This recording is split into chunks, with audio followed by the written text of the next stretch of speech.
vamos a poñer cómodos porque total estamos entre amigos e estamos ademais nunha xornada ou nun acto, entre comillas, que ten unha parte de formal, pero unha parte tamén de asuelto, non? De, bueno, de escutar, de falar, de charlar, de forma que todos estemos cómodos, que se sea agradable, non? Talento de outros no mundo. A que responde este acto, esta idea, non? Do talento de outros no mundo. Bueno, era algo que se nos ocorreu para de alguma maneira darlle volta a un problema que é un gran problema, non? O problema que temos, o eterno problema que nacemos con eso na cabeza os galegos, e aquí nontes, máis ainda se cabe, non? É dicir, bueno, pois, o feito de que moita xente teña que marchar do noso concello, do noso país, para ganarse a vida por un mundo adiante, e que sempre foi considerado como un drama, pero como un drama, como un problema. É certo que nos últimos anos foi cambiando o que é o perfil das persoas que marchan. Se antes marchaba, bueno, pois, xente para buscar traballo onde fora, a Suiza, a Alemania, antes a América Latina, e normalmente xente, bueno, pois, que non pudera acceder a estudos. Agora o perfil é moi distinto, non? Agora o perfil é o que se chama a fuga de cerebros, os expertos, o brain drain. Bueno, xente igual con máis cualificación que tamén ten que marchar. Bueno, pois nós, eso que era algo, entre comillas, o que é algo negativo, pois tamén hai que ver a parte boa. A parte boa é que temos cantidad de galegos polo mundo achegándose un bo facer ali onde traballan, ali onde viven, e tamén pois, captando ideas, prendendo ideas que agora podemos compartir aquí, non? Esta é unha cuestión creo que moi importante, non? Porque ao final algunhas ideas non son produto dun só sitio, dun só lugar, non se conciben nun ámbito pechado. Algunhas ideas son produto de interacción, e cando a interacción é múltiples culturas, múltiples formas de ver as cousas, eu creo que se enriquece e enriquecemos todos. Bueno, esta é a introducción. Bueno, entón, é un activo, non é un pasivo. Ter tanta xente no mundo tamén é un activo, vale? Se vendes agora aquí nos contar cousas, claro, se non sabemos máis nada de vos, non. Entón, para iso, e para facer isto desta cuestión algo positivo para todos nós, temos a dúas persoas que coñecedes sobradamente, e empezo por Olalla, por unha cuestión de idade, é a maior. Olalla Tuñas é xornalista, estudiou xornalismo en Santiago, pois formouse tamén fora.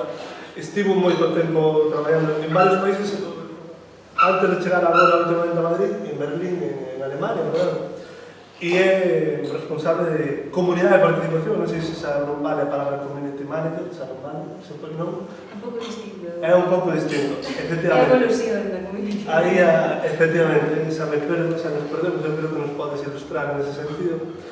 E logo está a miña dereita, José Domingo Rey, que lo dicen que era cando, pero era acaba de dicir que, bueno, Samorente, cando, se avó de Samorente. Sí, bueno, a parte miña nai de Samorente, debe foi cando. A formigueiros está nese punto intermedio que non somos capaces de situar ben. Terra de ninguén. Terra de ninguén, efectivamente.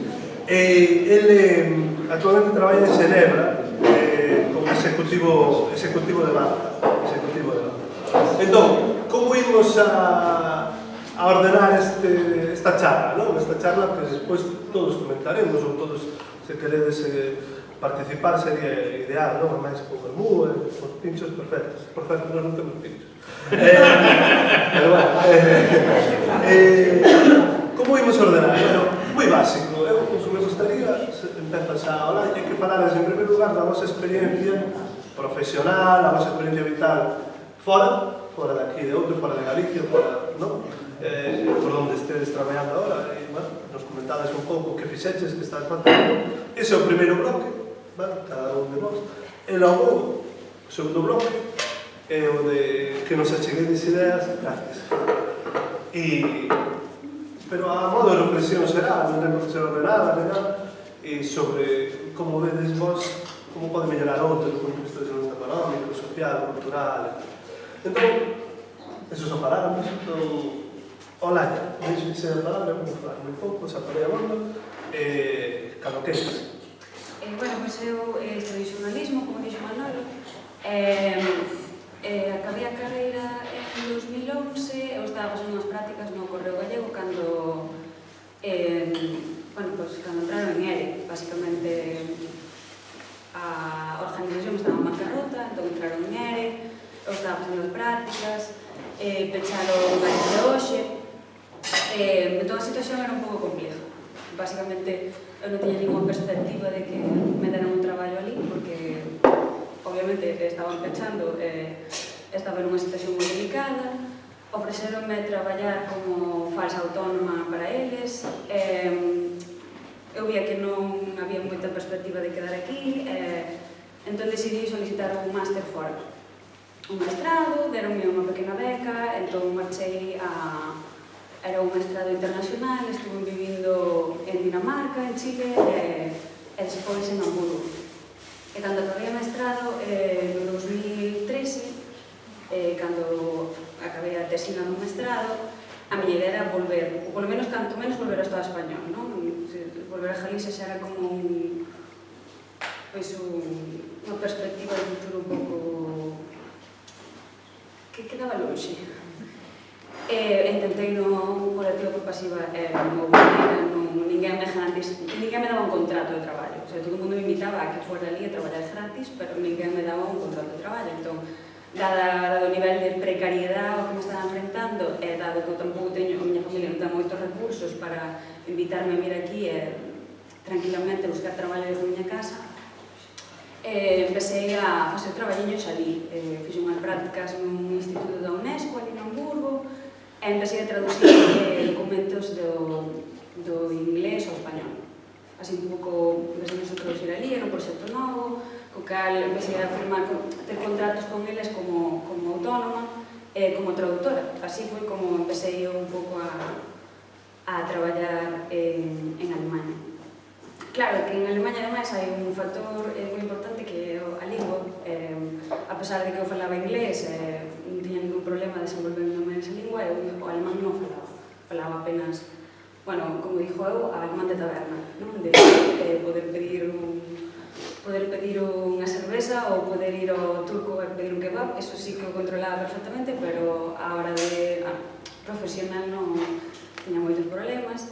Entón, apuntei unha clase de alemán, teño que decir que en Alemanha hai moitas facilidades para que aprendas alemán. Entón, por un prezo super baixo, tiña un curso intensivo de alemán, e así, bueno, pois pouco a pouco fui tirando, a cousa é que o traballo como autónomo é duro aquí e tamén é duro en Alemanha. Entón, no momento de ofrecerme un traballo en Berlín, e mudei a Berlín. Isto foi xa a finais do 2014. O traballo era nunha agencia de noticias, entón volví un pouco ao xornalismo que deixara. É un traballo moi duro, porque era un traballo en turnos, traballábamos 24 horas, era moi interesante, a cousa que unha agencia de noticias rusa en Berlín, entón tiña aí un factor xeopolítico moi importante, a mí me gustaba moito a xeopolítica, entón era moi interesante, pero tamén era moi duro, era un ritmo así de últimas noticias, así unha locura total, non recomendo a ninguén, pero é unha experiencia boa para ter unha temporada, pero é como as urxencias das noticias, é como se eres enfermeira ou médico de urxencias nos Sergas, por exemplo. Entón, estive traballando ali durante 3 anos, depois cambiei de traballo, xa algo un poquinho máis amable, que era unha rede de xornalistas internacional. Aí foi un pouco onde me metí no tema da comunidade, da participación, que claro, ao fin e ao cabo tamén levaba redes sociais da organización, bueno, era a nosa comunicación, basicamente. A maiores, o que intentaba facer era que os membros destas redes xornalistas participaran máis a nivel organizativo. Entón, como faz iso?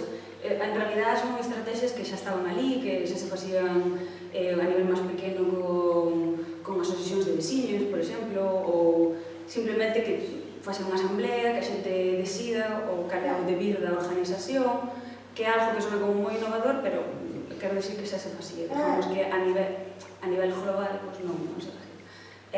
Bueno, estuve traballando 1 ano e medio hasta que me saiu un traballo en Madrid. Eu estou traballando nunha fundación que se chama Cibio, que fan xornalismo sen ánimo de lucro, desde Madrid. Sona un pouco raro, pero é o xornalismo de sempre, o que pasa é que non buscan beneficios, como El País ou Telecinco. Entón, estou moi contenta ali, facemos proxectos moi interesantes, animo-vos a que miredes, agora vou facer un pouco de publicidade. Cibio.es. Bueno, entre outras cousas, nós en Cibio facemos xornalismo, pero tamén, digamos que terminamos o círculo do que sería o xornalismo. O xornalismo, ao final, faise para mellorar a sociedade, para que construir unha sociedade mellor, non? Para denunciar as injustizas, todo o que funciona mal, descubrir o que é que funciona mal, e facer propostas para que estas cousas melloren. Entón, nós finalizamos o círculo, facemos investigacións, descubrimos o que funciona mal e facemos lobby ás institucións públicas para cambiarlo. Entón, nesto andamos agora, xunto con outras 17 organizacións, intentando recoller firmas para presentar unha iniciativa legislativa popular para que os prezos dos medicamentos sean máis transparentes. Entón, para que sea máis xusto, que non haxa tanta corrupción entre as farmacéuticas e os médicos de cabeceira a hora de, por exemplo, dar medicación, para que todo este proceso sexa máis transparente. Os papeles para firmar están ali. Entón, se queredes despois ir firmar, é simplemente dar o vosso DNI a firmar, podes ler, hai máis información ali para que quería decirlo, porque senón sei que despois me vou esquecer. Bueno, este é un eu. Nada, estou moi contenta de estar máis perto da casa, porque parece unha tontería, dices, bueno, Alemania está ao lado, podes ir cando queiras, pero non é certo, porque as vacacións todos sabemos que son limitadas. Entón, eu nos anos que estive vindo en Alemania, que foron case 6 ou 7, apenas viña a casa, o sea, viña 2 veces ao ano, escasamente unha semana ou así. Entón, en realidad, tampouco tiña moito contacto co que aquí pasaba. Entón, agora que vou mudar a Madrid, pois que podo vir máis, pois é un gusto. Estou moi contenta de estar aquí. A hora de... Bueno, non sei se Manuel queres decir algo, que estou aquí... No, sí, non quero dicir nada, estou apuntando todos. Bueno, pois... O ano pasado, no traballo no que estaba ali en Berlín, a miña xefa collese un mes inteiro en xullo para ir a Francia a pasalo ali. Entón, como ela non estaba en Berlín, deixábanos a nós tamén irnos por aí. Eu vim pasar o mes aquí, a xullo, e foi, digamos que, o tempo máis prolongado que estuve en 10 anos na Serra. Entón, doume para falar con moita xente, e dei-me conta que a xente, en realidad, quere moito falar dos problemas que hai, ou das cousas que pensa que están mal. Nesa época, todo o mundo falaba do tema de cortar os pinos que están ao lado das estradas. Pero, se queres falar agora de temas de ontes, de como mellorar ontes? Sí. No, primeiro vamos a pasar para separar os dos bloques, así para estar na nosa experiencia, e entón, se un minuto, sí.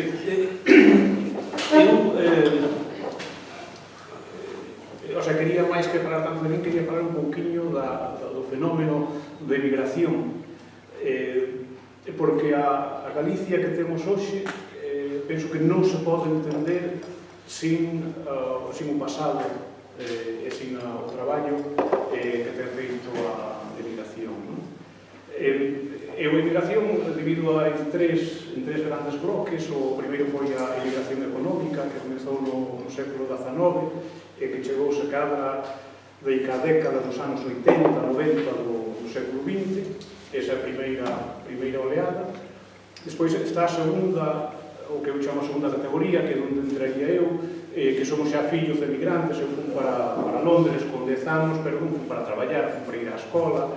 E despois está a terceira oleada, que é onde entraría Olaya, que efectivamente que sea xente con un nivel de formación alto, que sae para mellorar a súa situación, que non é moi diferente do que facían os do século XIX.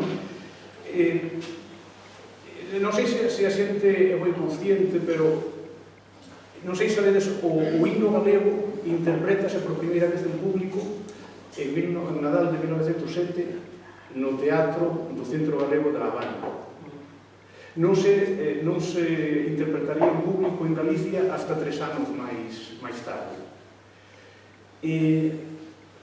No primeiro tercio do século XX chegou a haber 500 asociacións de galegos en América Latina, fundamentalmente en Argentina e en Cuba.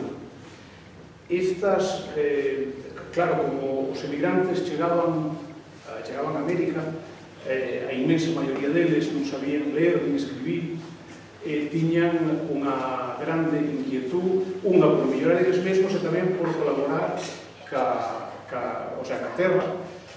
Hai documentación de 273 escolas que se chegaron a abrir en Galicia, financiadas por os emigrantes de América.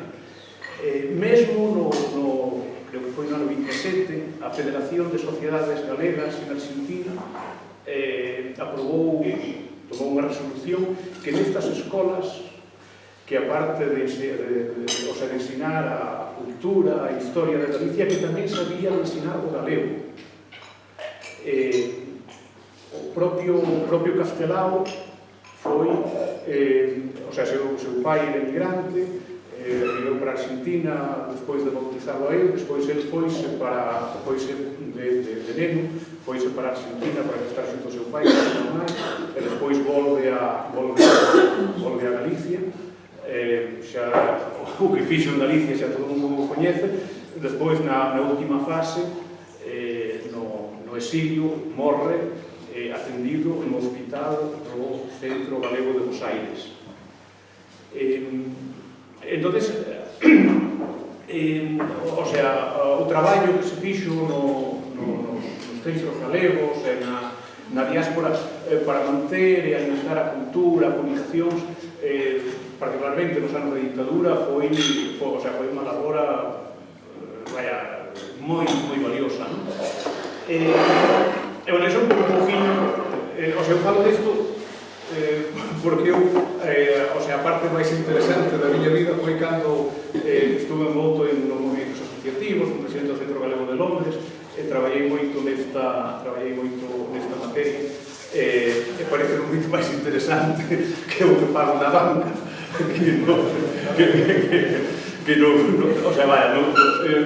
na banca, pois, evidentemente, como me gaño a vida, e tal.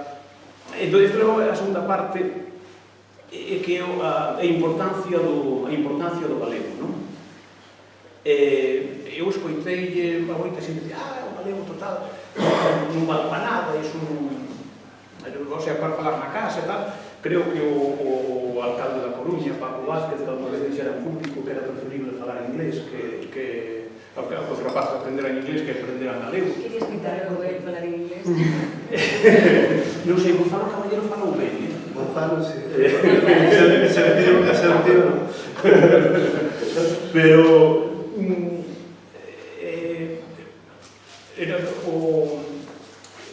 eso enlazase con a miña experiencia. Aparte de que o galego é a nosa identidade, nós temos unha identidade de país, en gran parte débese a nosa lingua, pero tamén é moi importante, tamén ten unha importancia económica significativa, porque o galego é moi parecido ao portugués. O portugués non solamente se fala en Portugal e Brasil, tamén se fala nas antiguas colonias de Portugal, en Mozambique, en Angola, en Cabo Verde, en Asia, Goa, Macao, etc. É unha das lenguas importantes a nivel mundial. E o galego dáche unha facilidade para pasar ao portugués. Eu acabei traballando con clientes portugueses dentro dunha empresa española, porque a outra persona que se ocupaba deste secreto de mercado, sabe da empresa, dixen, pois, o Pepe Rei, porque este como fala galego é operativo desde o día 1. Entonces así eu xa estaba dentro da empresa. Eso. Unha grande ventaxa que temos os fillos de migrantes ou os que crecemos fora, pois son os idiomas. Eu o que lle animo a todos os xovens que me preguntan e tal, hoxe en día, como a economía é globalizada, hai que aprender idiomas. O inglés xa non che suma, simplemente che resta moito se non falas, pero o inglés fala prácticamente todo o mundo. E despois hai que, se se fala un idioma máis, ou un francés, un alemán, ou iso, pois axuda moito. Eu no mundo que eu coñezo, tanto en Inglaterra, juntaron fora para Londres, despois por motivos laborales a empresa propúxome ir para Ginebra, xa hai 16 ou 17 anos, e alá estou. Tanto nun lado como no outro, coñezo moita xente de segunda xeración, e a grande parte desenvolveron unhas profesións útiles ben remuneradas, e os nosos pais sempre, como eran conscientes das súas limitacións cando saíron de aquí, se cadra esforzáronse moito máis do que facían as familias locais, familias traballadoras ali, para que os seus fillos tuveran oportunidades que eles non tuveron. E a verdad que o feito de saríamos con unha ventaxa competitiva frente aos nativos, porque íbamos con dous ou tres idiomas, e iso foi moi útil, non? Eu non quería profundizar moito, así, a miña trayectoria profesional foi aburrida,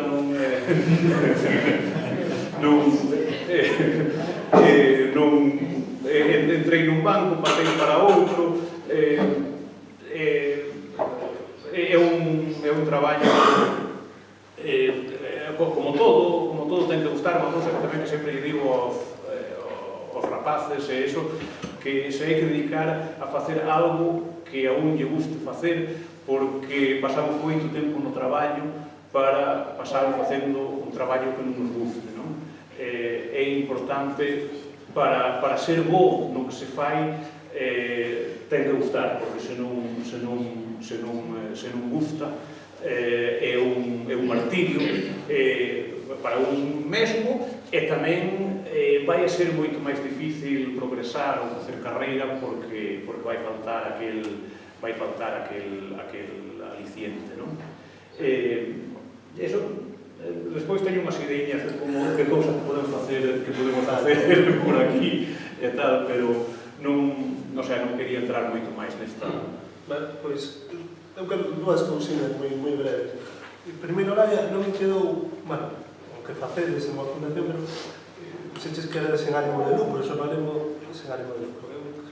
Son de cartos de economía, pero como vos financiades? É dicir, o ánimo de lucro está, sen ánimo de lucro está ben, pero as nóminas hai que pagar a fin de mes. Entón, como vos financiades? Entón, recibimos becas de fundacións europeas ou de organizacións europeas, como pode ser a Open Society Foundation ou a Gates Foundation, para proxectos determinados que facemos. Traballamos moito en consorcios de xornalistas de investigación internacionais, tratando temas concretos, como pode ser desde corrupción pública o uso da cultura anticonceptiva para estas temas diferentes temáticas. E despois temos un programa de socios, entón todo o mundo pode pagar unha mensualidade ou unha cantidad anual e ser socio de CIVI, apoialo por iso nos financiamos. Vale, fundacións... Sí. E unha pregunta para os dous, ao fío do que te comentaches, efectivamente, que os galegos, o himno galego foi interpretado por primeira vez na Habana, no mesmo sitio que 100 anos despois Obama estaba dando un discurso histórico, que era o primeiro presidente despois de non sei cantos anos que iba a Habana, e o escudo galego está alá arriba, non? Alá nunha... O sea, grande parte da biblioteca do Centro Galego da Habana levouse para Moscú despois da Revolución. A pregunta é, para os dous, por que os galegos parece que son moito máis conscientes da nosa identidade cando estamos por aí? No, a miña interpretación é como nós, como personas, sempre botamos en falta o que non temos, non? Por exemplo, eu sei, cando nos morre unha persona próxima e tal, se cadra cando estaba viva non apreciábamos tanto e despois falta que desapareza para que a botemos en falta. Eu penso que o concepto este da morriña, que é unha palabra que non ten traducción. Outros idiomas en español non existe unha palabra que defina a morriña, os ingleses, os franceses non teñen ese é un sentimento galego. Non teñen os portugueses, teñen saudade. Sí, porque, claro, porque é algo moi atlántico. Sí, efectivamente, pero tamén, Galicia, Portugal, somos de raíz, somos o mesmo país, o que pasa que despois políticamente desenvolvémonos por formas diferentes, non? Pero eu penso que ten que ver fundamentalmente con eso, non? Que un que bota en falta o que non ten. Un amigo meu decía que non conocía a ninguén que viñera a Galicia unha vez e que non volvera. Eu agora vou facendo probas con eso, con xente que coñece e tal, e irei facendo vos tamén xa veredes que é verdade. Como regla xeral, toda a xente que ven a Galicia unha vez volve unha segunda, unha terceira. Galicia ten este encanto que outras rexións non teñen. Pois, a ver, no meu caso, eu penso que era consciente da miña identidade igual antes de marchar fora, non? Pero esa identidade tamén evolucionou ou enriqueceuse, non? De moitas maneiras estando eu fora. Entre outras cousas, como que comentaba el, da lusofonía. Por exemplo, eu fui consciente fora da proximidade que temos cos brasileiros, cos portugueses, cos caboverdianos, angolanos. Por exemplo, non era consciente de que, por exemplo, o portugués africano en xeral é moito máis próximo ao galego que ao portugués de Portugal, o portugués europeo, chamado portugués europeo. Era algo que me chocou moito, porque, a ver, foi unha vez que estábamos na redacción e houve unha noticia de última hora en algún sitio en África, non me acordo. Eu creo que recordar que era Mozambique, pero non me acordo.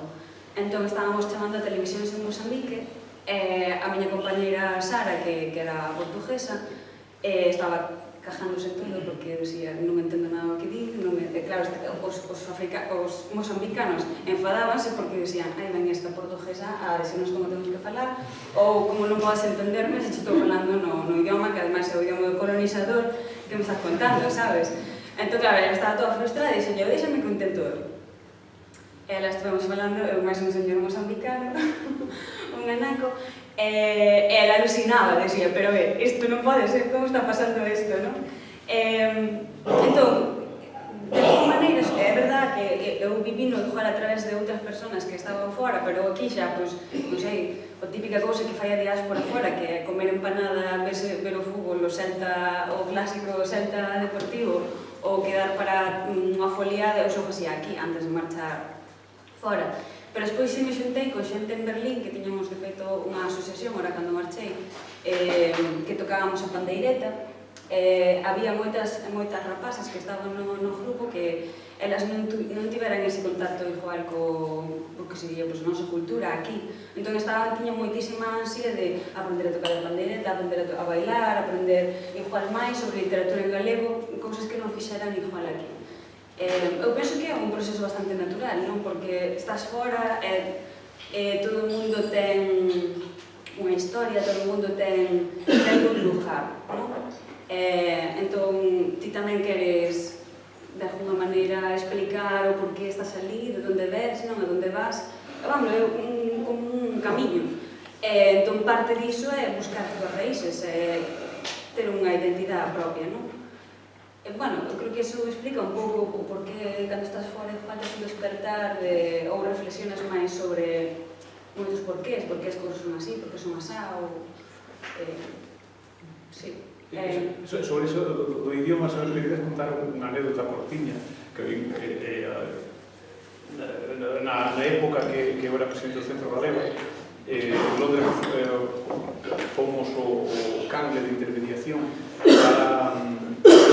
para establecer un departamento de estudos galegos na Universidade de Oxford.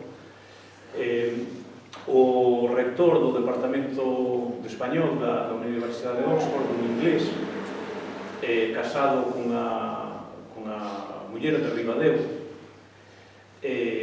estuve na casa deles e tal. O inglés falaba galego perfectamente e a señora de Ribadeo falaba castellano.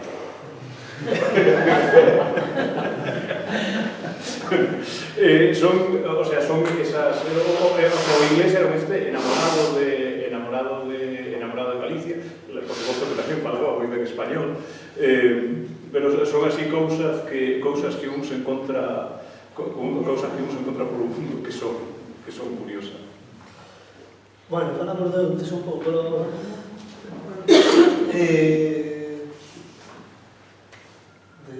ideas, cousas que podemos facer aquí. Iluminados. Pois eu a raíz dese mes que eu estaba contando antes dos pinos, a raíz dese mes que falei con un montón de xente, había xente que se queixaba, que contaba que, claro, como tantísima xente tivo que cortar árbores que estaban á beira da estrada, se ve que o precio da madeira, eu según non fixo unha investigación en profundidade, pero según vi, iso fixo que era o precio da madeira. Entón, había xente que me contaba que non só non lle estaban pagando a madeira, senón que tiñan que pagar a alguén para que lles fora a buscar a madeira, non? Que era algo que me parecía moi gravísimo. Eu dixen, pero isto como pode ser? Que está pasando, non? Entón, había outra xente que me decía, como fan? Porque todo o mundo ten na cabeza, pois en Suiza e despois en Alemanha, que os bosques e o que hai moito monte tamén ali, están moi cuidado. Entón, había xente que me preguntaba, como fan en Alemanha? E a verdade é que eu non sabía, eu disfrutaba os bosques, pero tampouco nunca me fora a mirar como era a xestión dos montes ali en Alemanha. Entón, puxeme a miralo e a ver cal era o rendemento que daba a madeira en Alemanha e descubrín que solamente o que a venta de madeira aporta un porcentaxe bastante considerable ao PIB de Alemanha. E despois xa por non falar do procesado de madeira, dos produtos derivados da madeira. E claro, eu alucinaba, decía, como pode ser isto? Puxeme a buscar cal eran as cifras aquí en España, en particular en Galicia, e cal foi a miña sorpresa ver que non puiden nin atopalas. O sea, non puiden ver cifras claras actualizadas de cal era porcentaxe aquí. Con isto decir que eu creo que hai moitas cousas que se poden facer con o noso monte, é que dá a impresión, non? É algo que a gente dixo, cando houve a última ondenada de incendios fai un par de anos, fai o ano pasado, probablemente, sí. Alguén dixo, Galicia vive de espaldas ao monte hasta que o monte arde. Eso é algo que temos que cambiar. Non sei se temos que cambiar a nivel regional da Xunta de Galicia ou se se pode facer algo a nivel local a ese respecto, pero temos que aproveitar o monte, que non solamente coidalo, sino o monte podes aproveitar, esa madeira podes aproveitar, e non solamente para plantar eucaliptos, non? Creo que se pode facer moitas cousas con o monte que non se están facendo. Despois, igual algo tamén que eu entendo perfectamente porque tamén vivín aquí e sei que é moi difícil igual levar a cabo cousas porque hai moitas trabas, a moitos niveles, pero igual non hai que tirar a toalla cada vez que encontras un obstáculo. A xente fai cousas noutras partes do mundo non sempre o teñen fácil, non sempre teñen todos os apoios que lles gustaría. E así, pois, inténtase por unha vía, por outra. Podería haber máis apoio institucional, si. Eu, por exemplo, en Berlín, particularmente, Berlín é unha cidade moi deprimida económicamente, que viveu tradicionalmente pola historia de Berlín de subsidios. Era unha cidade moi subsidiada, porque Berlín Oeste, todos os habitantes de Berlín Oeste recibían un subsidio do Estado para vivir ali, porque ninguén quería vivir ali, porque a situación era como moi complexa. No Berlín Leste, por outro lado, tese o que era un sistema comunista no que o Estado tiña un papel moi importante agora na economía doméstica, non? Entón, iso é algo que lacrou cando se unificou Alemanha, a adaptación a un sistema máis de economía capitalista foi complexo, e ainda a día de hoxe se notan moitas diferencias. Berlín deixa de ser, a pesar de todo, unha cidade que está no leste de Alemanha e que está deprimida económicamente. Que fixeron? Nas últimas legislaturas, Merkel e o seu equipo decidiron apostar por as chamadas startups, que son empresas de autónomos, pequenos, proxectos pequenos. Entón deron cartos a fondo perdido a individuos ou organizacións para facer proxectos. Entón ti presentabas un plan para un negocio,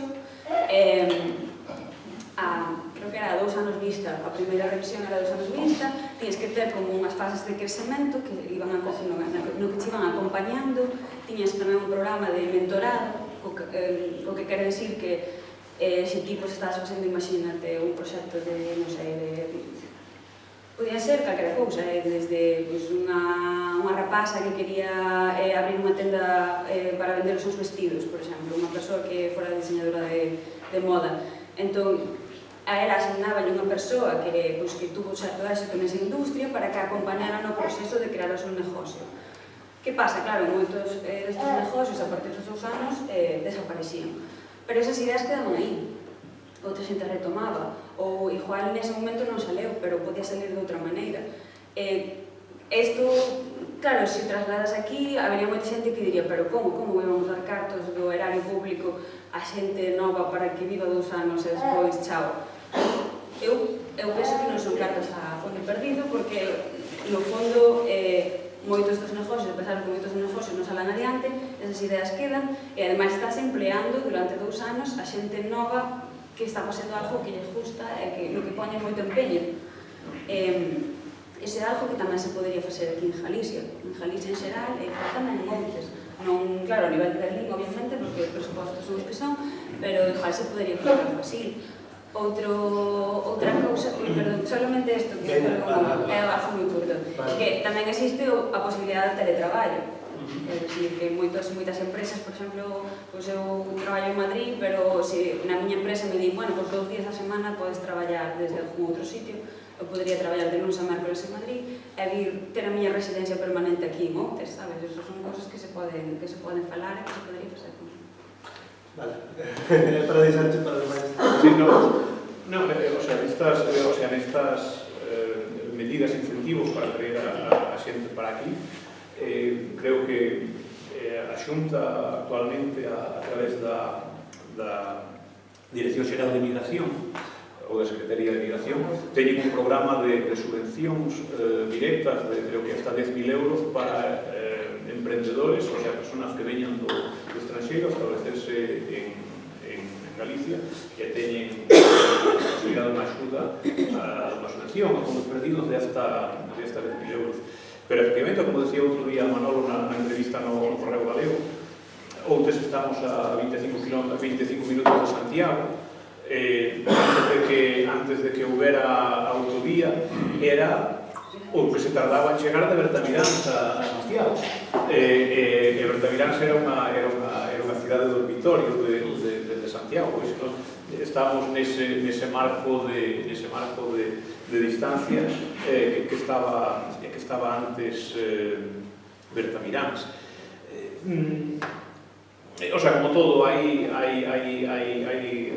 con diñeiro, pois hai moitas iniciativas que se poden facer. Eu penso que falábamos nós onte na cena do Club dos Ciclistas. Cando viaxa por Europa, Alemanha non coñezo, pero Francia, Suiza, Inglaterra, é verdad que o campo está moi ben cuidado. Dicía un amigo meu, é que parece que pasan, cando salimos en bicicleta, o sea, parece que sempre pasan a noite anterior cunha maquinilla de afeitar para deixar a erva ben cortadiña e tal. Claro, para iso fai falta orzamento e medios. Pero o que sí é verdade é que eles aproveitan calquera cousa para facer un destino turístico, para fomentar o desenvolvemento económico, e teñen esas cousas moi ben cuidadas. E nós en Galicia, non en Outes, senón en Galicia en xeral, temos un patrimonio de natureza invidiable, e non o estamos explotando adecuadamente, non? Nos salimos a facer rutas no monte, os amigos de aquí coñecen moito mellor que eu e tal, pero, o sea, son as rutas para facer senderismo, para facer bicicleta de montaña, de unha belleza inigualable, que claro, o sea, conocemos las nós porque sabemos que están aí, pero como un investimento mínimo, estas cousas poderíanse señalizar e darlle, por exemplo, o proxecto das cabañitas do bosque, que é unha idea de un proxecto innovador, porque a mí falanme desto por aí adiante, xente de outros sitios de Galicia, mesmo do estranxeiro, amigos meus de Ponferrada, que estuveron aquí, vivindo a experiencia, e que lle encantou, ademais, e cando van por aí, van falando maravillas. Entón, eu penso que na parte do turismo, con pouca inversión, temos un potencial importante para desenvolver, non? E iso, claro, pois, penso que se terían que involucrar os profesionais da hostelería, e iso porque é beneficio deles tamén, porque non é solamente se traemos a xente a Outes, depois temos que dar actividades para que podan quedar aquí, porque claro, a xente pásanos a nós, que cando imos por aí de viaxe, pois, queremos facer cousas e ter actividades, non?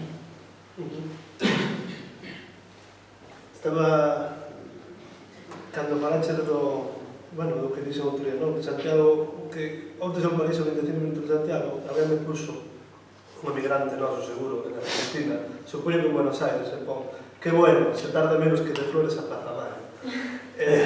Chamou a atención, dixen, pois, claro, efectivamente, as distancias,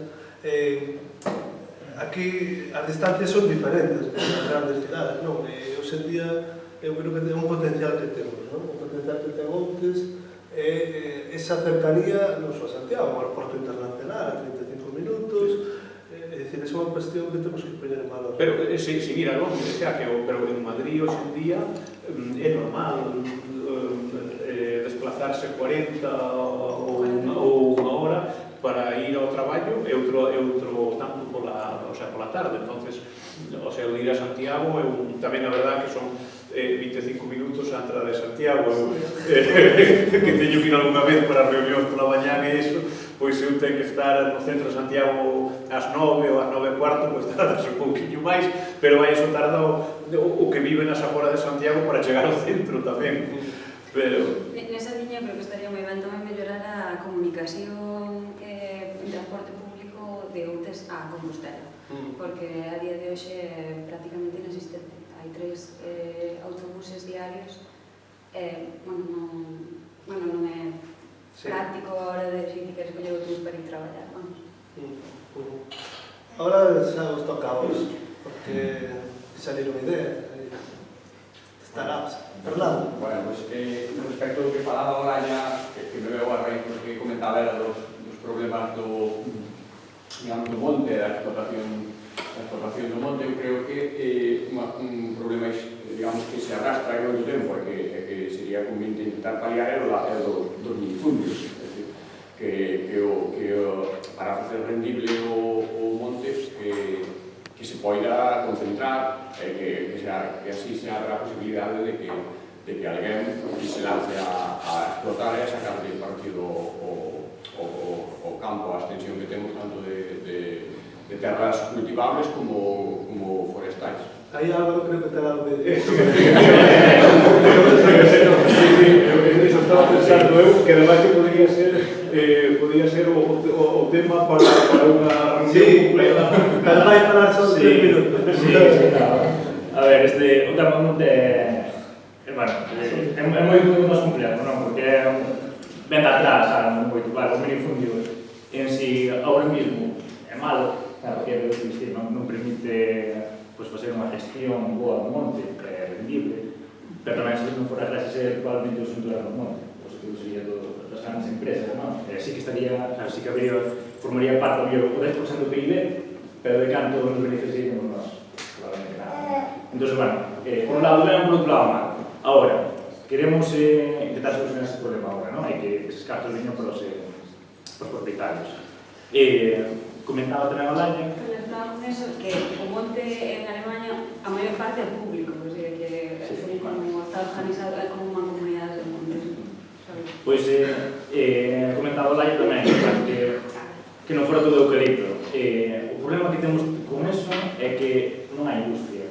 Aquí temos un problema enorme de que, non queremos eucalipto, pero as únicas industrias que hai prácticamente son Finsa e Ence. Ou vendes pino, vendes eucalipto. A quen lle vendes máis? Como plantas ti madeira de calidad? Por que elas plantas? Non hai a quen vender. E ademais tarda moito máis en vender. O eucalipto en 12 anos, 15 anos tes eucalipto para vender, entonces é rentable, non tes problemas. Por que un propietario particular non vai facer? Non quero dicir que estou de acordo con eso, vamos, pero hai que entender a xente que coño planta o eucalipto e por que non vai plantar? Se o que buscas, ao final, cada eucalipto ten os seus problemas e ten que comer todos os días. Entón, plantan eucalipto. Non é razonable ter todo o mundo plantado eucalipto, porque tes un monocultivo de eucalipto que trae estes problemas e trae. Tes un único eucalipto que ademais é mamíferos, non? Que non é que é mellora genética e tal, tes moitos problemas de certificación, etc. E depois, cal era o último punto? Como comentaba sobre de asociar. Nós estamos intentando en conjunto facer eso. Facer unha asociación de montes, montamos unha SL, unha sociedade limitada, que é unha figura da figura da Xunta, non? Para gestionar o monte en conjunto. Eu creo que é unha boa idea, por eso estamos metidos neso, non? Pero é moi complicado, moi complicado. O de concentrar é imposible. Non sei ni que nos planteamos. A idea é... Sí, é imposible porque ti podes ter o 95% dos propietarios a favor, pero como tes ese 5% que están en contra, existe ese minifundio que están en todos os lados. Entón resulta que tes enclavados por todos os lados. Por iso bloquear, pero aquí non non bloquea. Non, eu non dixo bloquea, sabes, que a Xunta chega a forzar a que se poda concentrar e facer o que queiras, pero como están en todos os lados, faise super complicado traballar que eso sea rentable. Despois, o catastro está feito en Cristo, é moito peor, entón, se un clavado está aquí, o catastro dice que está aquí. Entón, se tienes que traballar a soneira para que chegan os campos, en cambio, se non a traballas, perdes a subvención, non? Perdes ese parplano. Son moitos problemas que trae a hora de traballar eso. Bueno, eu, iso, a idea de asociar e de facer neste caso, sociedades de montes de calquera tipo, poden ser cooperativas, poden ser sociedades limitadas, calquera cousa, eu creo que é moi boa idea, hai que tirar por aí, porque non é rentable, pero nin de longe. Non se pode hacer a subvención por plantar pino, e sin elas non hai posibilidade de que sea rentable, non tens un plan de ordenación, non faz uns traballos ordenados, hai que tirar de ese modelo. Pero, bueno, eu por experiencia que teño é moi complicado. Moi complicado. Pero, bueno, sí que vexo que tal como está, pois plantea moitos problemas. Eu creo que é unha traba ao desenvolvemento. Sí, Que necesitarías para facilitar as cousas? A voluntad, xente.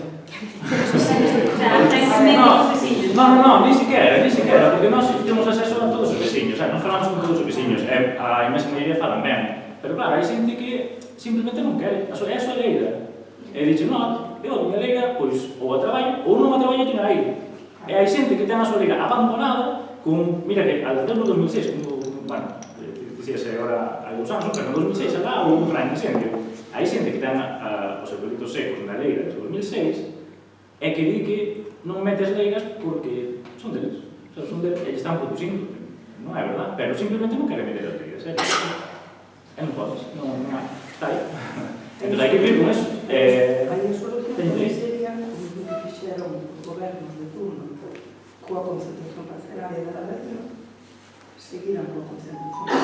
Sí, pero depois aí se te metes nos problemas que están dentro, se non queren tampouco concentrar, porque inda que estean dentro, eles teñen a súa leira, sabes? Se nós temos marcando onde é a súa leira. Se ya concentramos, os enclavados irían para un lado, entonces todas as leiras se cambian de sitio. Eu non sou que de casos na agricultura, nas leiras de narración, que ninguén renunciara, tenían que aceptarse ou sí.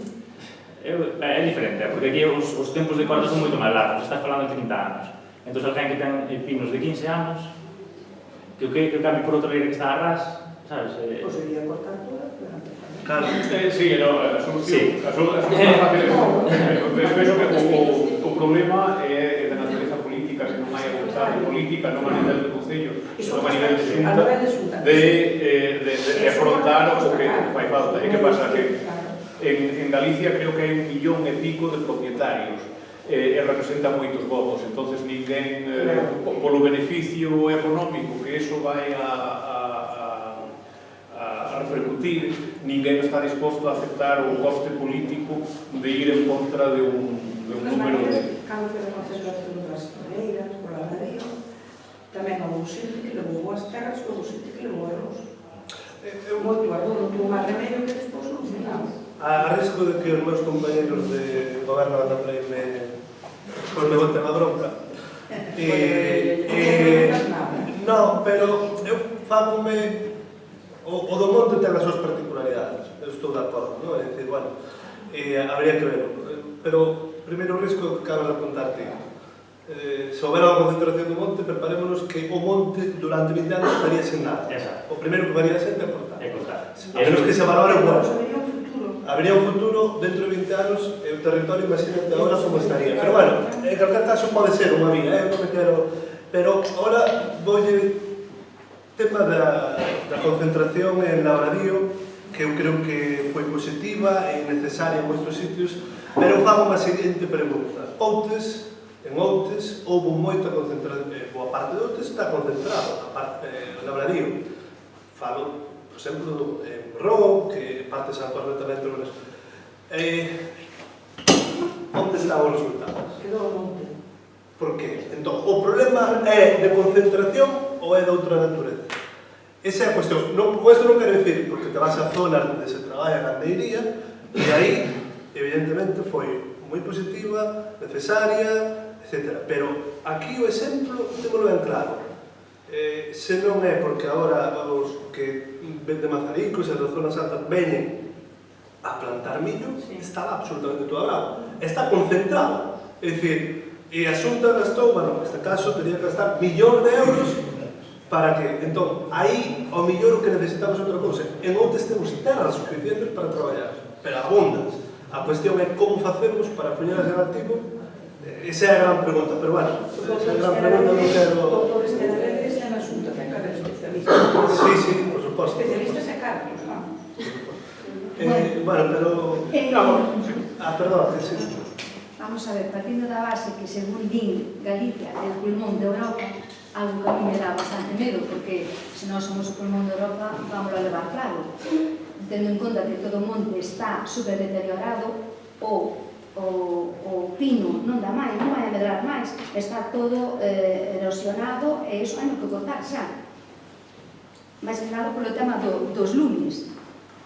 O día que plante lume por aquí, vamos todo, e alá vai tanto pino, que leve 20, como 30, como 40 anos. Entón, habrá que buscar unhas solucións e unhas pautas. E dende o Concello habrá que poñerse en firme e dicir, vamos a ver, que necesita a xente que quere traballar o monte? Isto. Buscar que a persona que quere, como estes señores de Cuns, donde teñen as trabas, e solucionalas. E poñer despois unhas bases para todo o mundo o que queira traballar. Ese tipo de cousas ten que pasar por aquí. E a xente que non queira pasar polo aro e teña as cousas mal feitas, se traballa esa horta, vale, pois habrá que deixar o que sea, pero se non traballa ese monte, e o ten a bravo, condicionando que poda haber un incendio, pois habrá que expropiarla. O que non pode ser é que esteamos sempre toda a vida con isto, e que agora por fin nos sentemos e pensamos que hai unha cousa moi importante e xente nova que nós estamos desexando que veña para aquí, que estean aí empozoñados en cousas que non van nin para dentro nin para atrás. Vamos a ver, a administración está para eso, o Concello está para eso, para sacar as cousas adiante e ver realmente onde hai un problema e chegar hasta o final. E moitas veces é difícil, pero non hai nada imposible. E se temos que pasar por encima de alguma norma da Xunta, pois habrá que virarse pois da Xunta. Pero o que temos que facer é, temos xente nova disposta a traballar, a perder o tempo e a bater o fociño aí. Entón, habrá que botarlle unha mano de alguma maneira, porque ven por todos. E hai outra cousa máis. Hai mecanismos para expropiar leiras e tal, pero son moi ofensivos. En Lugo están traballando o monte, están sacando rendimento ao monte. Eu non sei como fan e como non, pero a mí dixo unha señora, que non sei se será verdade ou non, que súa nai sacou ano pasado, fai 3 anos, 18.000 euros de pinos. Haberá que mirar a fórmula. Pero aquí se tes unha extensión de varias hectáreas tamén saca. O problema é o que se falaba antes do minifundio, que son parcelas pequeniñas. Claro, ti queres vender un tractor de madeira e o madeirista non lle interesa desplazar unha cuadrilla para... Pero hai muchísimas cousas máis. Espera, ese comenta. Non, o grande problema é o minifundio. Eu plantei aí algúns terrenos de castiñeiros, e iso, vaya, encontreime, bueno, pois con estas situacións de paisanos que teñen ali unha leira no medio, que, non vendo, porque iso é unha herencia, non, pero deixo quedar ali, pero, ou cho venden, se cadra se pagas 10 veces o que vale, ou senón, en algúns casos, pois chegamos para resolver os problemas, facer permutas, de eu comprarlle no outro lado, para darlle unha... Ou facer un intercambio, sempre hai cousas. Sí, pero eso, claro, o intercambio sí, pero unha, depende da vontade das persoas, dúas, da perda de tempo, porque unha hectárea de terreno vale, perdón, unha hectárea, un ferrado, pero unha hectárea vale uns poucos miles de euros, non... Pero a miña maneira de ver é que para iso está a xente que é un intermediario. É como nos divorcios, cando unha persona non se quere entender ca outra, hai un no medio que é o que une os lazos e busca, pois a mí pareceme que é moi importante que neste tema fai falta alguén que coñeza, porque generalmente a xente maior protesta, pero protesta porque é o que xinte interiormente, non porque queira facerlle daño a nadie, senón o necesario é que alguén sepa como meterse na súa piel e facerlle ver o que necesitamos e o que queremos facer. Eu non quero tratar isto, pero no meu entendimento isto o que sería necesario sería unha normativa desde a Xunta, que pasa que iso sería impopular por que lle obligaría... Desde outros, non? Non ten competencia. Sí, hai que sacar as normas.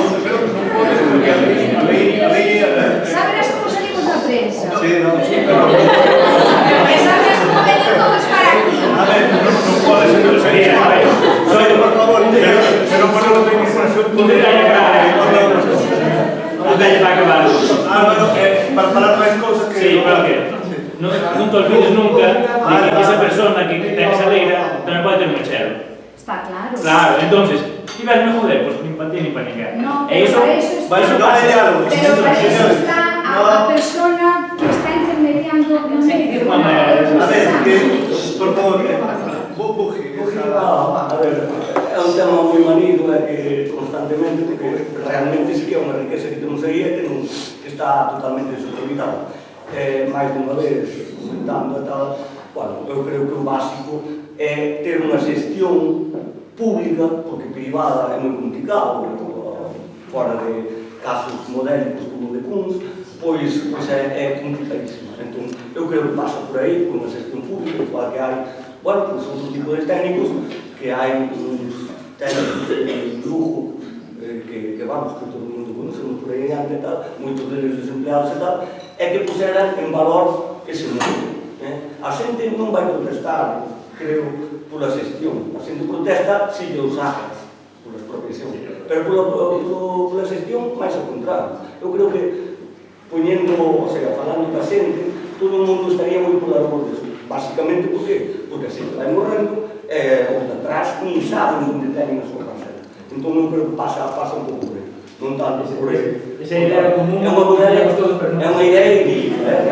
Os políticos non saben, honradas ese pois están pensando noutras cousas, pero non hai política forestal. Vale, a ver, temos unha última, porque senón imos falar só do monte. A miña é solamente dúas reflexións en relación con os temas que se sacaron. Un vinculado efectivamente para o monte, porque é bastante interesante, estamos falando de como xestionar este terreo que efectivamente temos, e solamente poner de alguma maneira sobre a mesa que dende hai tempo, dende tempos inmemoriais, xa existe tamén unha figura que é o monte veciñal en Mancomún. E é certo que existen montes e entidades xurídicas deste tipo que están funcionando. Entón, eu realmente descoñezo como se podría levar a cabo esa xestión, pero sí é certo que non é algo novo, que é algo que é manido, efectivamente, e que está aí. E logo tamén me interesou o tema de facer de Outes un lugar interesante para atraer xente e para vivir. En realidade, porque todos nos estamos marchando. Eu entendo que estamos moi cerca de Santiago, que nos vai axudar, pero facer de Outes unha cidade de dormitorio tamén nos exixe, pois, de alguma maneira, facilitar e ter uns servicios que fagan atractivo Outes, que eso sí sería interesante promover, e tamén contar con Chan, porque en realidade é certo que estamos falando de concentrar monte, de concentrar parcela, pero tamén necesitaríamos Chan. Chan para urbanizar, para que se podan construir as súas casas, que queiran vivir a Outes, ou familias que de alguna maneira intenten trasladarse a periferia e vivir na cidade. Entonces, todo eso tamén me parecen unhas cuestións interesantes relacionadas pois cos dous aspectos que estaba sacando e pouco máis. Sí, no, é unha idea que lle quero avanzar ao alcalde, que ten algo que ver con o uso do monte, pero teria que ser probablemente en colaboración con os concellos vecinos, o sea, comentar ou estudiar a posibilidade de construir un campo de golf, que eso resolvería un par de hectáreas de monte mal atendido. Non, que sería un imán para traer... Que traballabas con banca de investimento, ¿no? Sería un investimento maravilloso.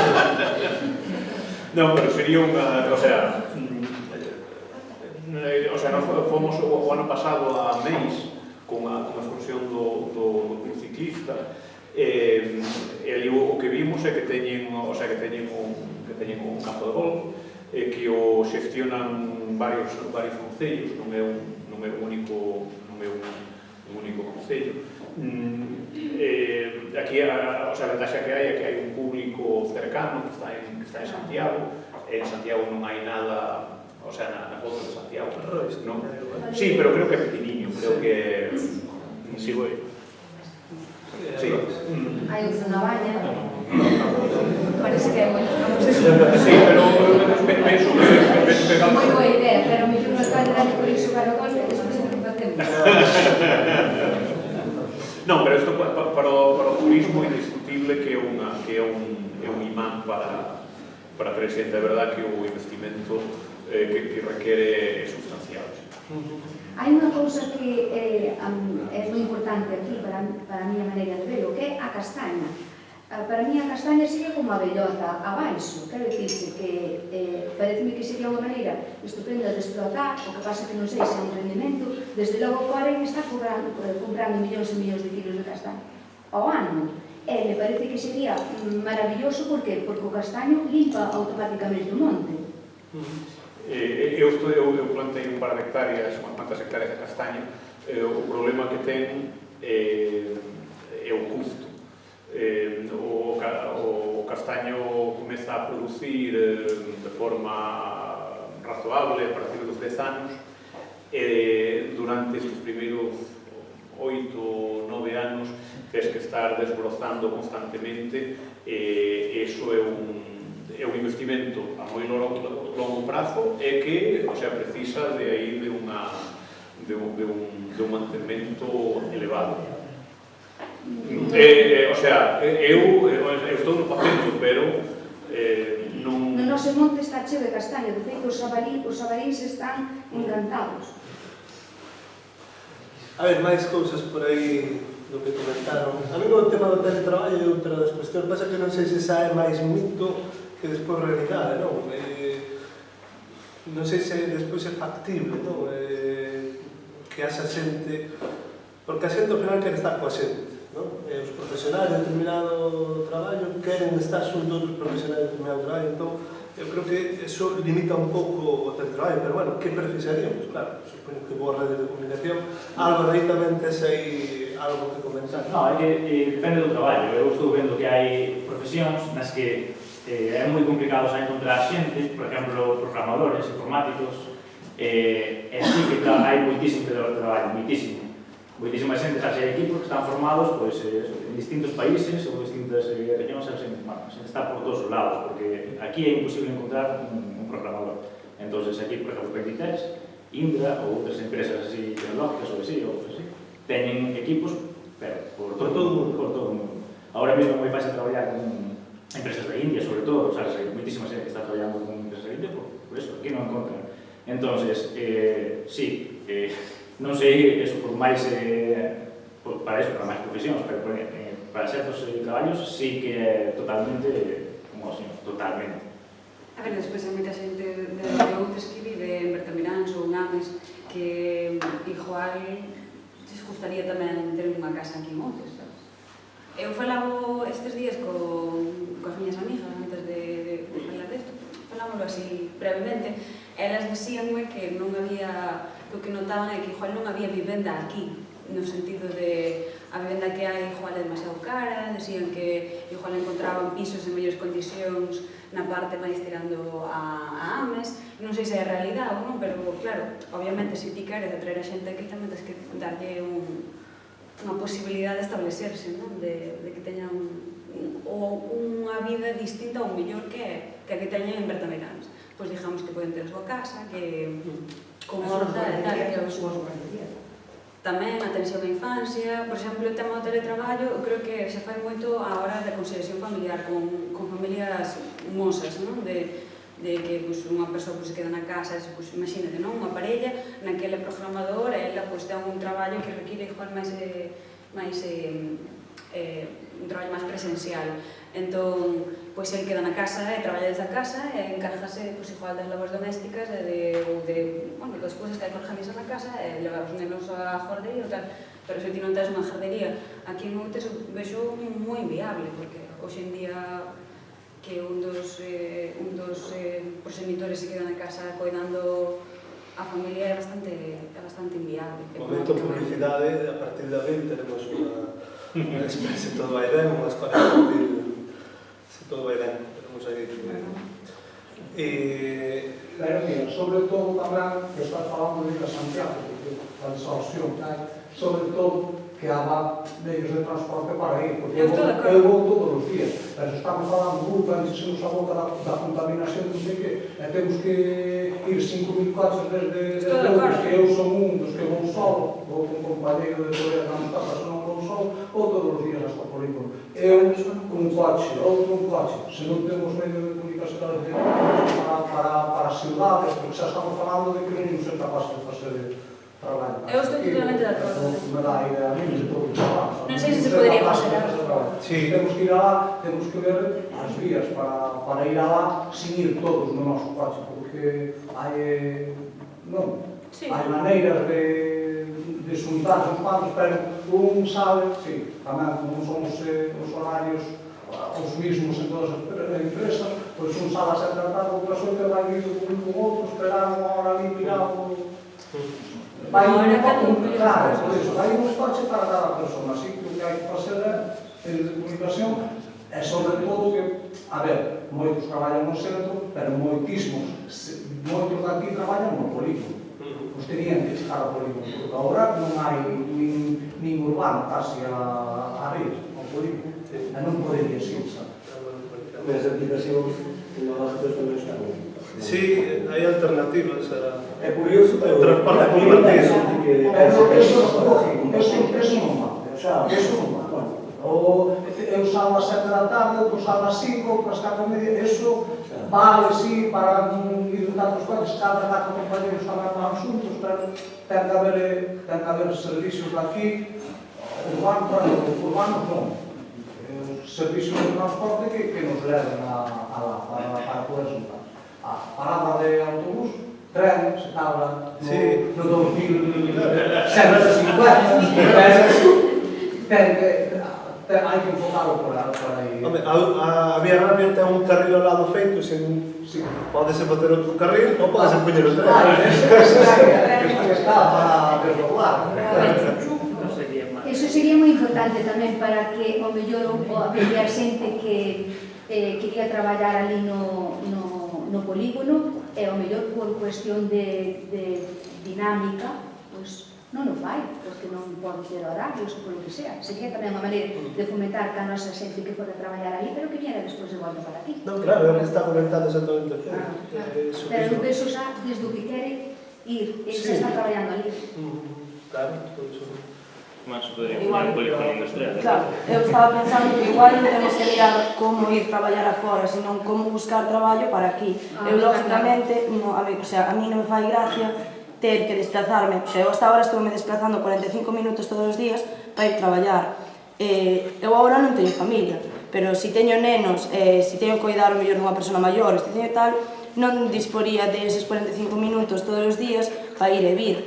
Despois, se tes transporte, vale, pero unha persona que se ten que desplazar 45 minutos en coche, facer un montón de kilómetros, é un gasto diario que o mellor o traballo que tes tampouco cho compensa. Entonces, igual non é mirar como desplazarte, senón como quedar aquí. Lógicamente é o que estamos falando, non? De quedar aquí, non de desplazarte. Sí, pero unha cousa eu penso que non quita a outra, quero dicir, podese facer a curto prazo ou mellorar as vías de transporte público a Santiago, porque a realidade Sí, claro, eso sí, desde logo. ou traballar ali. Despois tamén mirar maneiras de traer a esas novas que quedan establecer aquí para que as oportunidades de traballo aquí. Que despois falastes antes, por exemplo, do turismo. Eu penso que Outes é un concello que non está aproveitando nada esa faceta, o sea, porque, por exemplo, na Ponte Nafonso, o paseo marítimo que hai por ali, o sea, é impresionante, está todo que dá noxo, o sea, non sei, vas por ali e dá vergonza, gastaron un montón de cartos en facer un paseo bonito, de madeira tal, no que agora está todo que están os pasamanos caídos, está todo mal, non sei, broña, é que Outes está en moitísima costa, e a xente que ven hacia aquí o que busca é a costa, non tal. Entón xa non é só mirar polo monte, é mirar polo que temos. Non me parece tanta inversión, porque é unha cousa que xa tes, é buscar a maneira de explotar iso. Non quero meter en tema que estamos facendo, non quero facer, porque senón, pero bueno, eso por aí vai tamén, de manter o paseo marítimo, eso que todos estamos tratando. Eu penso que aquí que hai algo que o sea, nós como individuos ou como grupos, ninguén nos vai a resolver os nosos problemas a crear unha empresa a medida á porta da nosa casa. Temos que ser nós mesmos, que temos que buscar, bueno, que é o que se necesita, e claro, como dicía Olaya, destas empresas que se crean, un porcentaxe delas non prospera, porque é normal, pero hai moitas que sí que prosperan, e que se cadra que a mí, o sea, contaronme dun rapaz na Ribeira Sacra que se deu pa ali e montarlo simplemente un negocio que consistía en acompañar os turistas en experiencias que querían. Hoxe no turismo falase moito de experiencias e tal. Entonces, de organizar unha baixada en kayak polo río, en visitar unha adega de viño, o sea, simplemente agora a temporada en Galicia é a que é, efectivamente. Non digo que iso que sea o que hai que facer aquí, pero son ideas que xurden, que non requiren grandes investimentos e que dan unha solución para o mismo, evidentemente, máis que fomentan a actividade na comarca. Penso que nós mesmos temos que pensar e diseñar proxectos nese sentido, e que hai moitas cousas que se poden facer. Sí, e ademais, unha vez que estableces un espazo físico e, digamos, máis teórico para este tipo de iniciativas, tamén crea rede, que é algo moi importante que esquecemos, non? Porque hai moita xente que está facendo cousas moi interesantes en Outes ou na comarca que non se coñecen entre eles, non? Cando falábamos de que non había a quen venderlle a madeira, estou segura de que ten que haber en Galicia un señor carpinteiro que teña moitísimas ganas de facer ao grande un proxecto para vender mobles, quero dicir, hoxe en día a madeira noble véndese moi ben como mobles de luxo ou mobles de semiluxo, tal. Non hai ninguén, de verdad, neste país que o poida facer, ou que o queira facer. Se non o fai, porque é? E igual é porque ni siquiera coñece que igual hai un sitio no que estarían dispostos a plantar esa madeira, sabes? Que eu ás veces noto que, incluso eu, entre os meus amigos, non? Hai unha diseñadora de interiores que me conta, non, porque estamos buscando un proveedor de isto, tal e cual. E despois eu coñezo a alguén que igual sí que provén eso, pero non se coñecen entre eles. A mí dá a impresión de que neste país, ou non sei se intencionalmente ou non, quero pensar que non, de alguma maneira rompeuse a rede, non? Digamos que non, esas redes que en algún momento preexistiron, hoxe en día non. Entón parece que non hai máis alá da FINSA, das multinacionais galegas que funcionan como funcionan, non?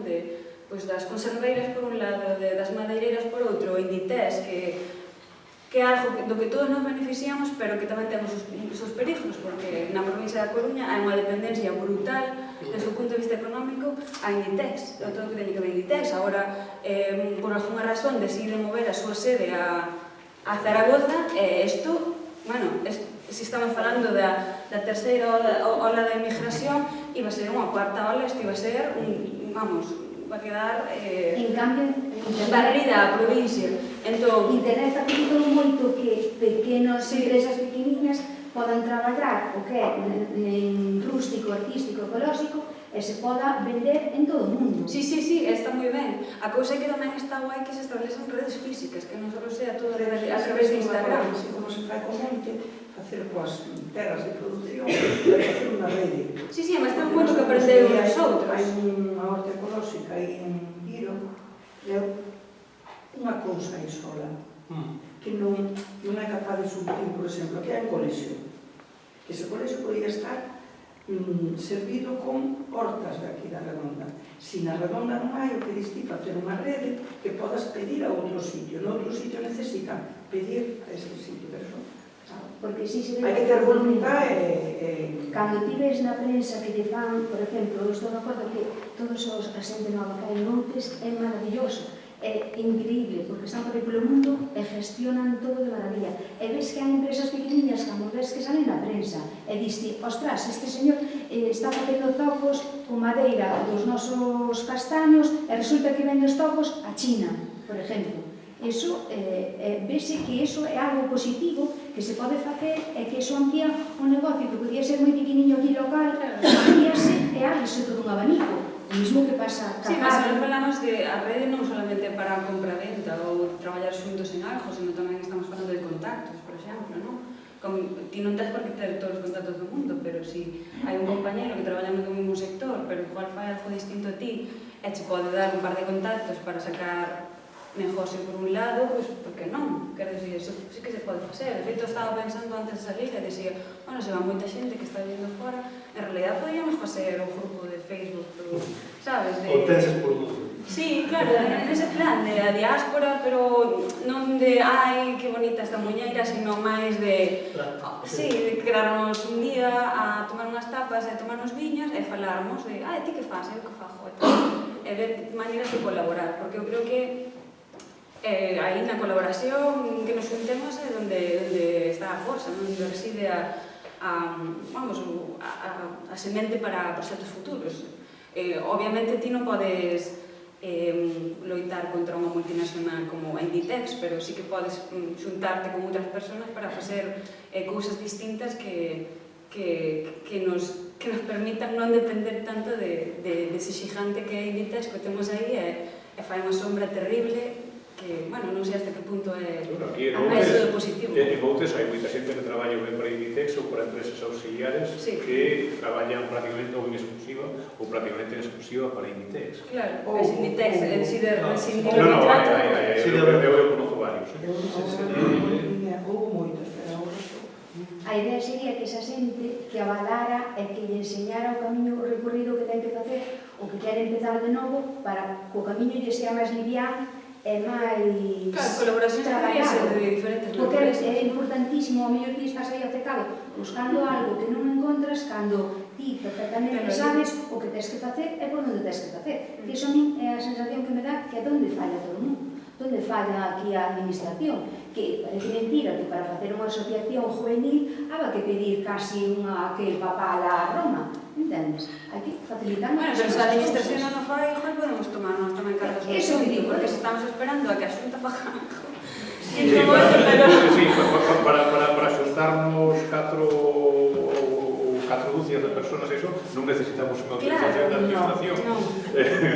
E se despois máis grande quere formalizar... Eu penso que non podemos esperar que a administración que nos resolva os problemas, que nos crea as empresas... Ao contrario, nós debemos de dicir a administración que é o que necesitamos. Efectivamente. Porque eles, a mí pasoume de que dous que estaban traballando na mesma administración, un dicía a luna e outro dicía o sol. Quero dicir que as administracións eu non sei como están e como desen de estar, pero eu penso que desde o ciudadano é o ciudadano que ten que decir a mí me falta isto para facer isto, necesito xa. A ver, máis ideas antes de acabar a botella de Montes sobre o acabamos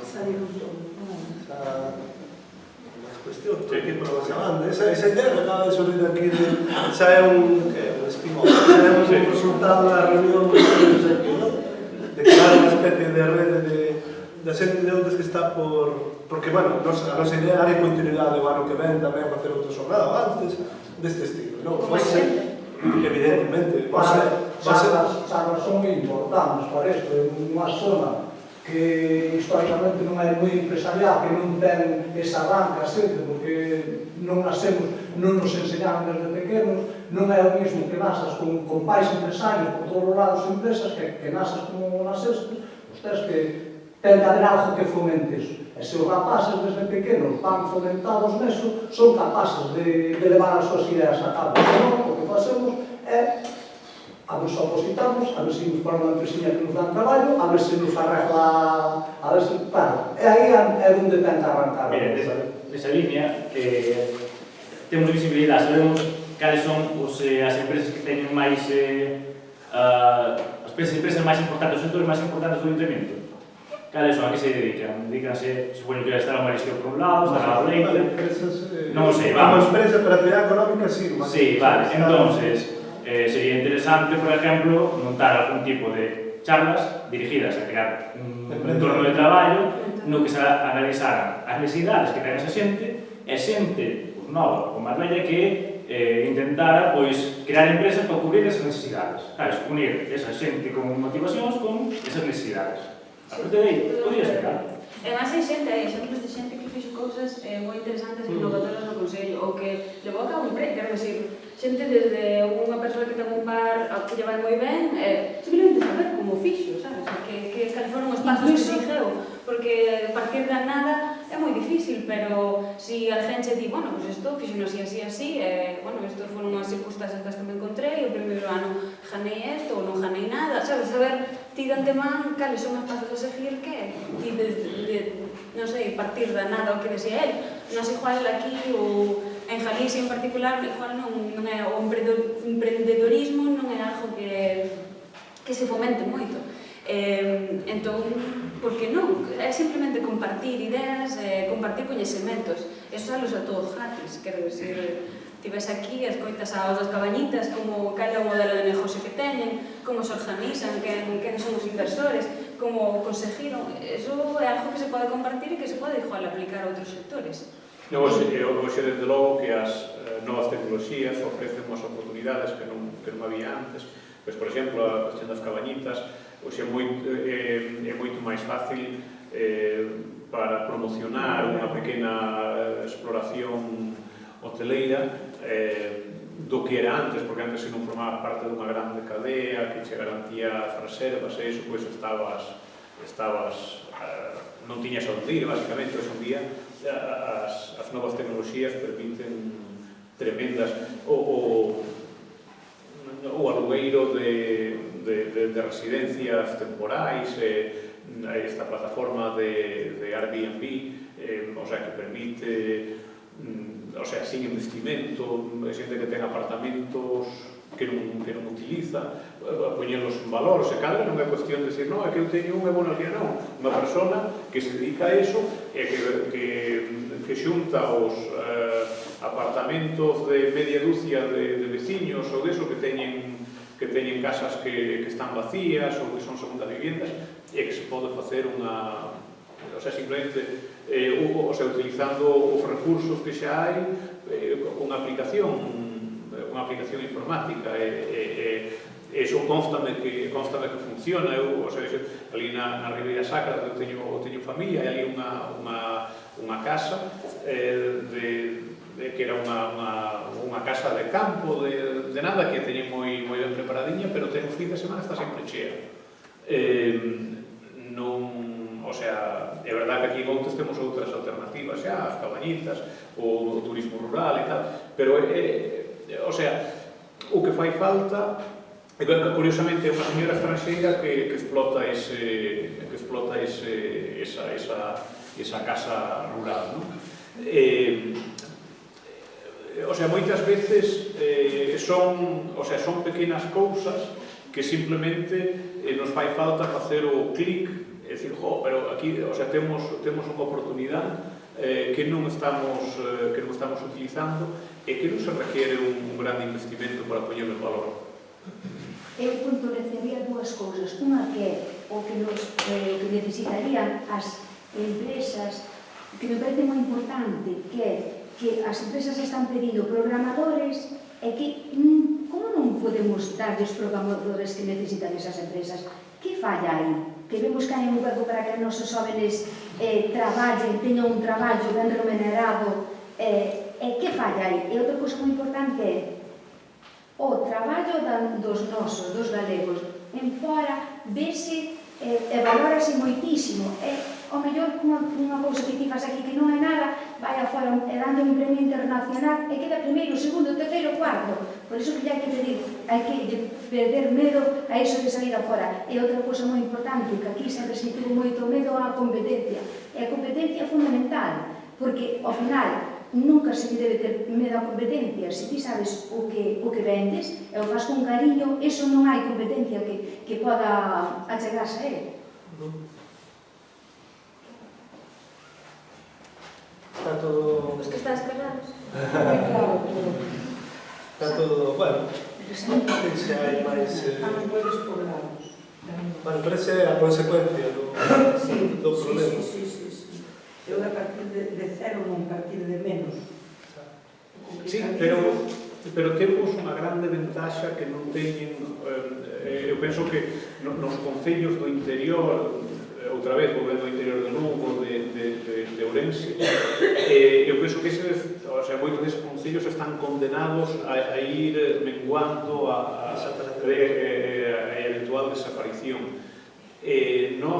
Vou contar unha anécdota así sin importancia. Un amigo meu suizo que estuvo aquí, a primeira vez que estuvo aquí, hai uns 10 anos ou así, que o familia utiliza, coñecen o Mike. Entón, eu recollino no aeroporto en Santiago, fomos á cidade de Santiago, íamos para Noia, estamos por Outes, depois fomos a Coruña por Santiago, pola autopista. E despois, cando viñamos para a casa de volta, por Carballo e Santa Comba, dime, eu tiña a impresión de que Galicia que era unha zona pobre, pouco desenvolvida, pero claro, o que vira desde Santiago a Noia, Outes, Coruña, non tiña esa sensación. Entonces, ao pasar polas partes da riba, do interior, que é verdad que as casas teñen peor aspecto, e que iso, e decía, bueno, pois que iso que concordaba máis co que ele esperaba encontrarse en Galicia. Nos, somos unha zona privilexiada.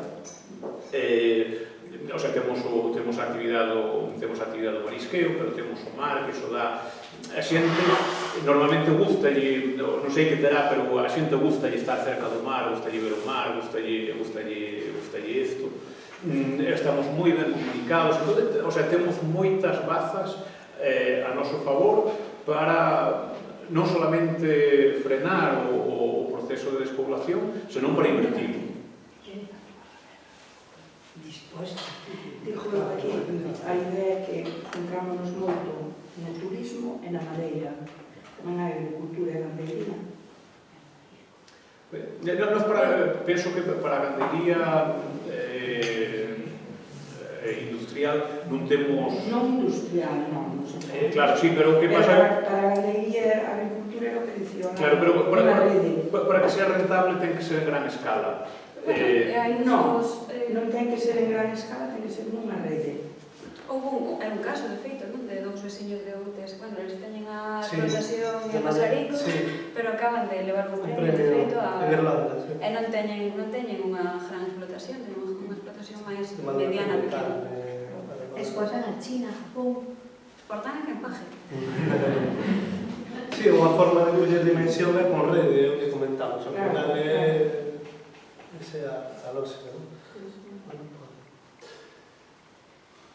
Temos máis consideración, máis ideas. Creo que teñen sede. Temos sede, bueno, pero creo que xa teníamos a hablar agora, pero non hai tiempo. No, pero bueno, pois, senón, tamén, lle damos, o rematamos aquí, verdad que foi superinteresante, porque escoitamos as experiencias de cada un deles, falamos do significado histórico da migración en Galicia, que ti comentabas, non? Máis da experiencia de ser o presidente do Centro Galego en Londres, que non debe ser pequeno tampouco. E despois falamos de moitas ideas. A nosa pretensión é que isto, polo menos cada ano, por estas datas, evidentemente estas son as datas aceitadas, como o turrón, volve a casa por Navidad, por Nadal, pois é repetido, non? Podemos facer outro polo Santiagiño. Podemos facer polo tamén. Santiagiño é outra. Tenemos aquí na terraza, faremos aquí na terraza. E bueno, pois contar con outra xente como a vos, porque creo que hai tanta que poda chegar, a verdade que, bueno, pero para nós foi unha sorte contar por os nosos que inaugurando estas jornadas de galegos, xente de Outes polo mundo. Entón, bueno, moitas gracias, Olalla, seguiremos falando pues, nos bares, nos encontremos,